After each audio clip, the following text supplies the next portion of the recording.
Hello, and welcome to Chapter 3. This is Dr. Randy Papke, and today we're going to be talking about carbon and the role of molecular diversity in life. Starting out with Chapter 3, Part 1, this part is going to focus specifically on carbon-based compounds and something called functional groups, which we'll learn about what that means in a minute. As a quick overview, carbons are so important to living things. Living things are made up of chemicals that are based in the element carbon.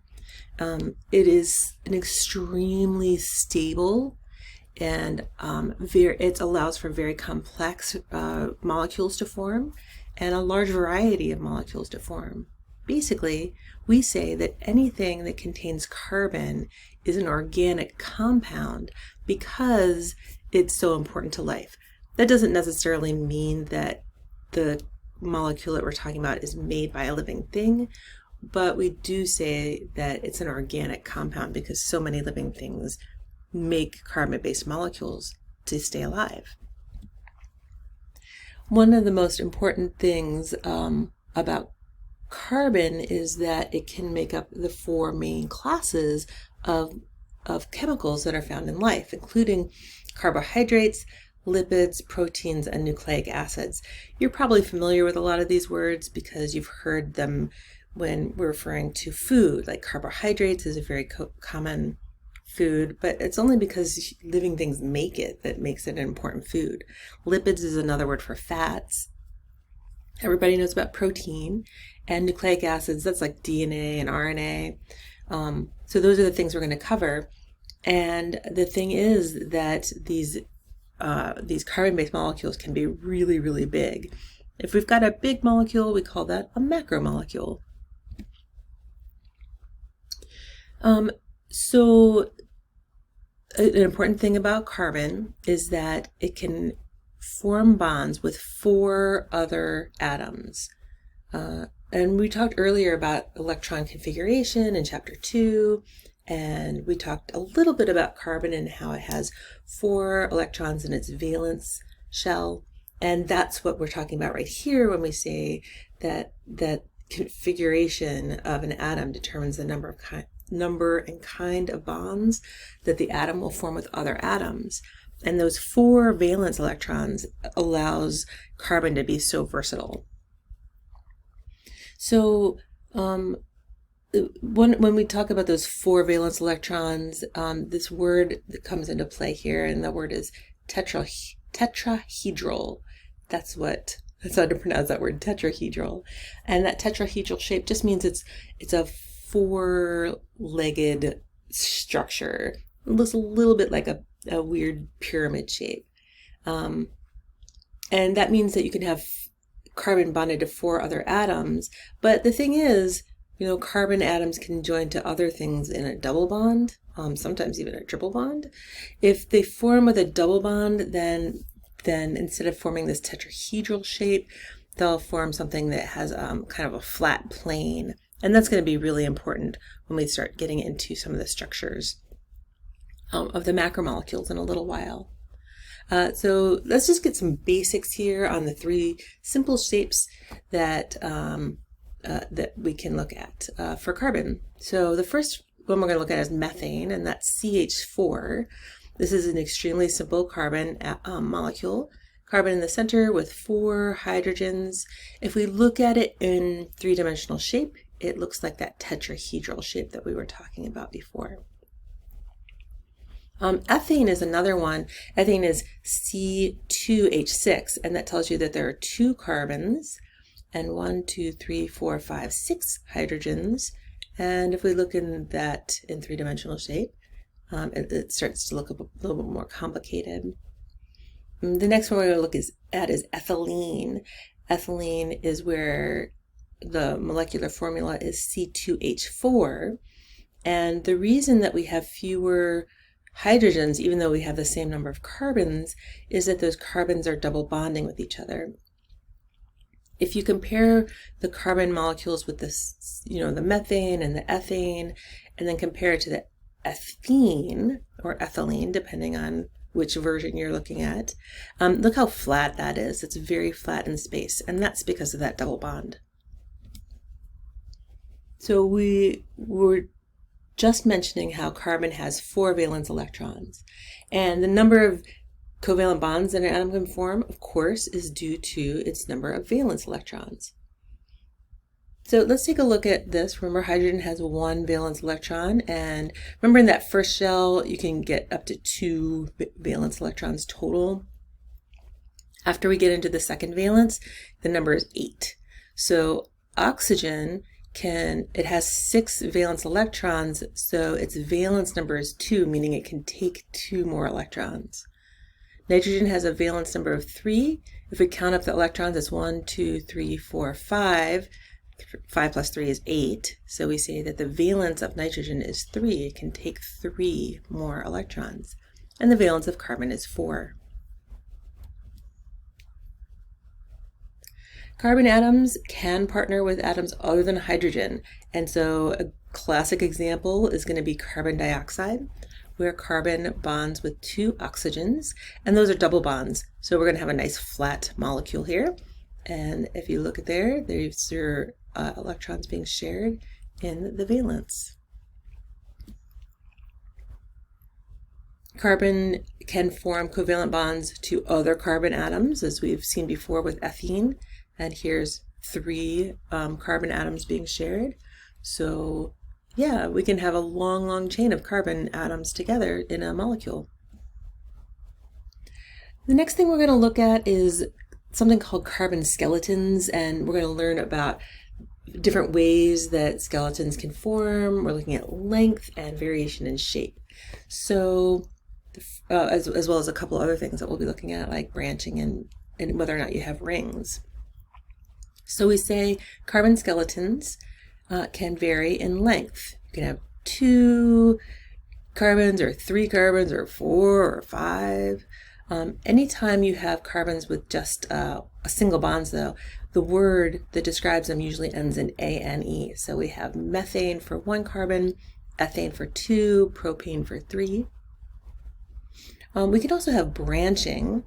So here's a butane molecule, and that has 4 carbons in it. When we say that this is an unbranched molecule, because the carbons are all single bonded to each other in a single line. Sometimes you can have branching though, and this is something called 2-methylpropane. It's a little hard, but here we go. We call it propane because there's 3 in the line, and then off the second one, this one right here in the middle, there's a branch, and so it's 2-methylpropane. There's a methyl group coming off of a propane group, and it's coming off the second one. That's just kind of interesting to think about. We don't really need to start naming chemicals very well in this class, but sometimes you'll hear words and you're like, oh yeah, I remember when Dr. Papke mentioned that how things are named, how carbon molecules are named. You can also have double bonding. This is a butene. Remember I said if you have a double bond, it changes the name. If it's a single bond, it's ane. If it's a double bond, you've got ene usually. So this is 1-butene because the first and second carbon in the butane molecule have a double bond, and that makes it butene. This one's 2-butene because the double bond is in the second position.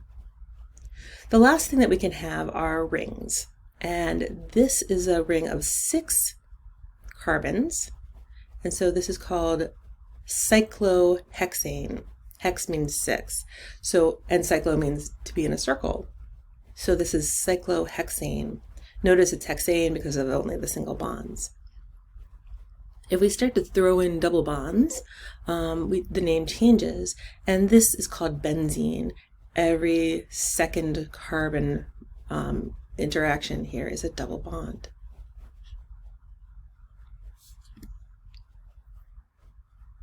So we often use the word hydrocarbon to describe any organic molecule that has only carbon and hydrogen. That makes sense, hydrocarbon. A lot of organic molecules, especially fats, have parts of them that are considered to be hydrocarbons.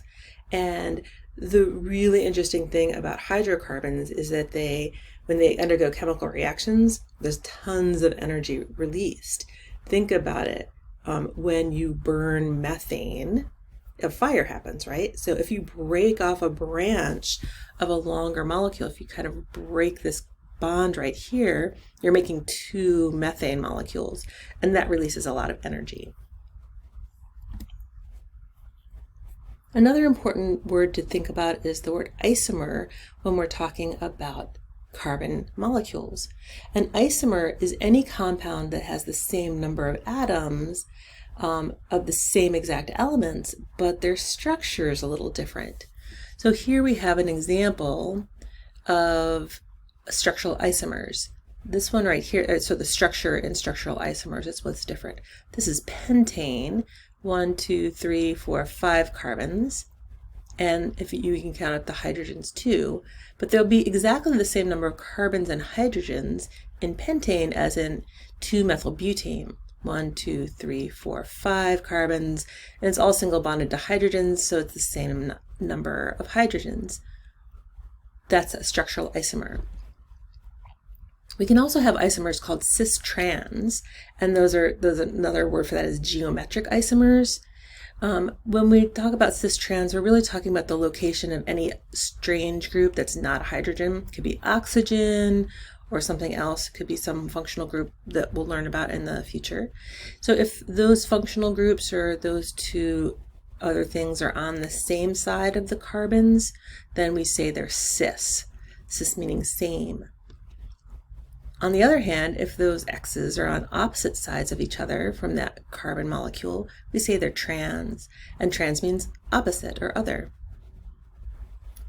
The last one is called an N-enantiomer, and we don't do a lot with N-enantiomers in this class, but you might if you take a chemistry class.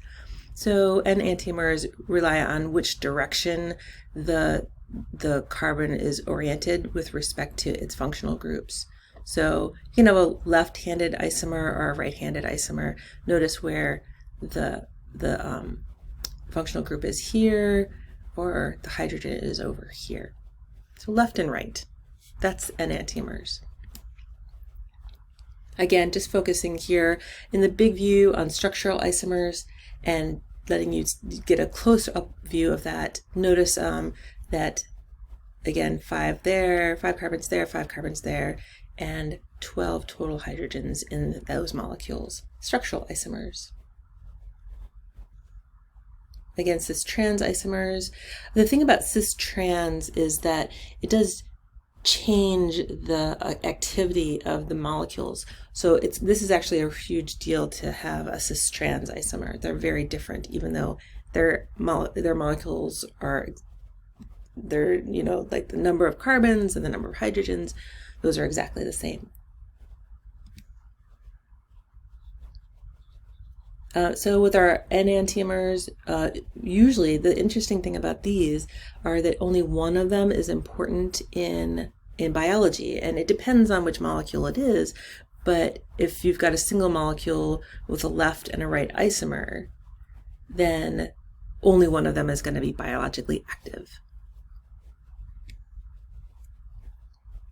So what we're going to talk about now are chemical groups, and focusing here on the chemical groups that are most important to life, we call those functional groups. And often in the carbon chain, the functional groups replace one or more of those hydrogens that are bonded to the skeleton of a hydrocarbon. Each of the functional groups has a very specific chemical characteristics, and they are involved in very specific chemical reactions. Let's take a look at the list of the 7 functional groups, and then we're going to go through them one by one and talk about important characteristics of them. So we have the hydroxyl group, the carbonyl group, the carboxyl group, the amino group, the sulfhydryl group, the phosphate group, and the methyl group. Yes, you do need to know all of these. So the first one is the hydroxyl group. And the hydroxyl group has an OH attached to a carbon atom. Now, sometimes you might see that written as HO, depending on the direction of the contact with the carbon. So this dash here, or the dash here, means that it's attached to a carbon. A hydroxyl group is often given the name alcohol, or the chemical itself, the molecule itself, is going to end in the letters OL, and that indicates that there's a hydroxyl group. So an example here is our ethane molecule is changed to an ethanol molecule because it has that hydroxyl group or alcohol group right there attached to the carbon. Ethanol is the alcohol present in, beer and wine and other alcoholic beverages. Our next chemical group is the carbonyl group, and the carbonyl group is where carbon is double bonded to an oxygen, and you see that right there. Carbonyl groups have two basic compound names that can be either ketones, and if it's ketone, the carbonyl group is within the carbon structure, or it could be an aldehyde, and that happens if the carbonyl group is at the end of the carbon structure, like we see over here. So this is acetone, and it's a ketone, right? Acetone is a ketone, and the name tells you that there must be a carbon double bonded to an oxygen in the middle of the molecule because it's a ketone. Here we have an aldehyde, and the name of this is propanol. So it doesn't say aldehyde. A lot of them have the hyde ending, but this one doesn't. It's propanol, and it does tell you that you've got this carbon double bonded to the oxygen at the end of the carbon skeleton. Our next functional group is the carboxyl group, and a carboxyl group is a carbon double bonded to an oxygen and to an OH. And so this turns out, this carboxyl group right here is called an acid, usually an organic acid or a carboxylic acid. So any molecule that you talk about that's an organic molecule that has the word acid in it will have one of these carboxyl groups at the end, this acid group right here. This is acetic acid. And acetic acid is vinegar. It gives it like sour taste to things. Notice though that acids, the carbonyl groups, can be ionized very easily, where the OH here loses one of the hydrogens, this free floating proton over here, and so we've got this ionized form, and that's very, very reactive. Our next group is the amino group, and this is where nitrogen and two hydrogens are attached to a carbon skeleton. Amino groups have the name amine, that's the compound name, and so what we're looking at right here is glycine, which is an amino acid. Pay attention to that word though, because it's got an amine group, which you see right here, but it also has an acid group. Remember, we just talked about that up above. So this is an amino acid. Amino acids are the building blocks of proteins. Notice that amine groups can also be ionized, and when they're ionized, they are accepting protons. So instead of being two hydrogens attached to that nitrogen, we have three hydrogens attached, and now our nitrogen has a bit of a positive charge to it. Next, we'll talk about the sulfhydryl groups, and sulfhydryl have sulfur in them. They can be written as SH if the carbon is on the left-hand side, or you might see it written as HS with the carbon written over on the right-hand side. The compound name for sulfhydryl groups is thiol. So here we have a group thiol right over here, the sulfhydryl group, and it's attached to this carbon right here. It's not attached to the hydrogen, but that's kind of how it's written. So when we have a line written like this, we often have the hydrogens there. The sulfhydryl is attached actually to the carbon. So this is cysteine, and this is an amino acid. Check it out. We've got the amino group, the acid group, and now we have the sulfhydryl group. or the thiol group. The sixth one that we're talking about is the phosphate group, and phosphates are attached to carbon skeletons as always. It's a little harder to read this. Just to pay attention to this diagram right here. Here's our phosphorus. It's attached to 4 oxygens, right? And this oxygen right here is the one that's attached to the carbon. So that's how you have to read this. This little blank over here is where the carbon goes. The way we write this is OPO3, and because it is ionizable, we have a 2- charge here. Both of these oxygens have lost their hydrogens. The reason we write it as OPO3 is because it's this oxygen that's attached to the carbon. We call this organic phosphate when it's attached to a carbon. And this molecule right here is glycerol phosphate. And this takes on lots of important chemical reactions in the cell. We'll be learning about those in a little bit later, as well as in future chapters. The last group that we're talking about is the methyl group. And methyl, we've talked about methane quite a bit already. The methyl group is a carbon with 3 hydrogens attached to a carbon skeleton. And if the compound has a methyl group on it, we say that compound is methylated. So for example, right here, we have a methyl group, and it's attached to this ring-shaped carbon skeleton. You might also be able to identify some other of our functional groups, like there's one right here, and there's one right here. Can you name them? If you can't, maybe you might want to rewind and check out the earlier slides. Functional groups are so important to life, and the subtle, slight differences in those chemical functional groups on a molecule, an organic compound, can make a huge difference. What we're looking at right here are 2 molecules that look very, very similar. Look at the shapes there. Those shapes are the same.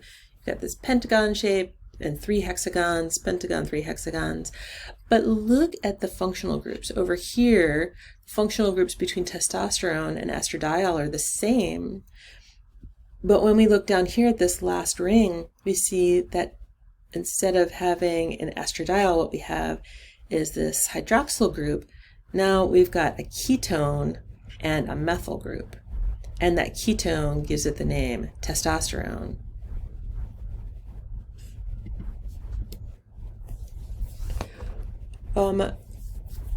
Before we get too deeply into everything else, we're going to talk about ATP and how ATP is a very important part of the chemical processes that we'll be learning about throughout the entire semester.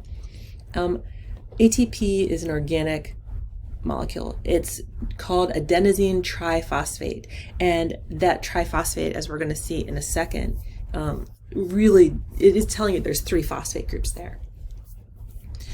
So the adenosine, which is the carbon-based molecule, is going to be attached to a string of 3 phosphate groups.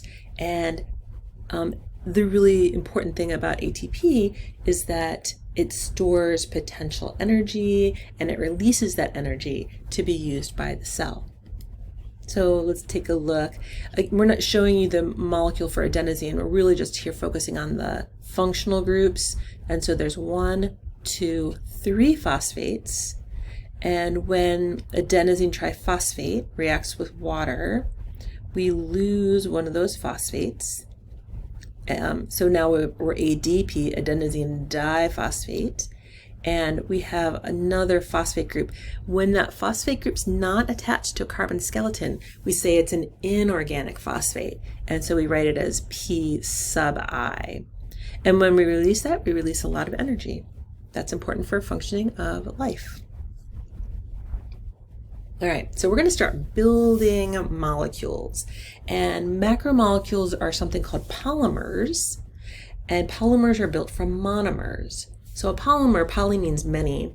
A polymer is a long molecule consisting of many similar building blocks. And the building blocks are called monomers. Mono means 1. Some molecules are that they have monomers and they have their own function. They kind of function all on their own. We'll kind of elaborate on that in a little while. What we're going to learn now is how polymers are made and how they're broken down. Cells can make and break down polymers by the exact same mechanisms. And one of those mechanisms is called a dehydration reaction. A dehydration, like listen to that word dehydration, it sounds like water, and water is really important in this dehydration reaction. A dehydration reaction happens when two monomers are bonded together when they lose a water molecule. So that's what a dehydration reaction is. The water molecule is kind of taken away from the monomers, and those monomers then bond together. Polymers are disassembled or broken down into monomers by a process called hydrolysis.